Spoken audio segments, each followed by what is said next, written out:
नमस्कार, तुम्ही बघत आहात प्रखर न्यूज। शिरपूरवडे सहकारी सोसायटीच्या चेअरमनपदी सदाशिव सगळे यांची बिनविरोध निवड। शिरपूरवडे येथील विविध कार्यकारी सोसायटीच्या चेअरमन पदावर सदाशिव मुरलीधर सगळे यांची बिनविरोध निवड झाली आहे। यावेळी सोसायटीचे माजी चेअरमन संजय साळुंके, सामाजिक कार्यकर्ते संतोष गांगुर्डे, पोलीस पाटील रामचंद्र कापडे, दिलीप ठाकरे, संजय गांगुर्डे, दादा मिस्त्री यांची उपस्थिती होती। शिरपूरवडेचे विद्यमान सरपंच जितेंद्र बापू सूर्यवंशी आणि अनिल ठाकरे यांनी नवीन चेअरमन यांचे अभिनंदन केले आहे। प्रखर न्यूजसाठी योगेश मालके। नमस्कार।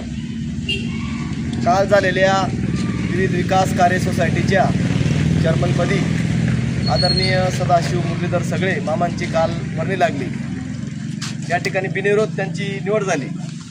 सोसायटीचे माजी चेअरमन संजयजी साळुंके यांच्या नेतृत्वामध्ये त्यांनी त्यांचे सर्व सहकारी, जेवढे आमच्या गावचे निवडून आलेले जेवढे सोसायटीचे जेवढे सदस्य होते, सगळ्यांच्या सहकार्याने, अनमोल सहकार्याने माननीय सदाशिव मामा यांना या खुर्चीवर बसण्याचा मान मिळाला। मी माझ्या संपूर्ण ग्रामपंचायतीच्या वतीने आणि संपूर्ण श्रीपूरवडे ग्रामस्थ बांधवांच्या वतीने आदरणीय मामांचं मनापासून या ठिकाणी अभिनंदन करेल। त्यांच्या हातून अतिशय चांगलं काम आणि चांगलं कार्य या ठिकाणी घडो हीच भीमाशंकर चरणी प्रार्थना।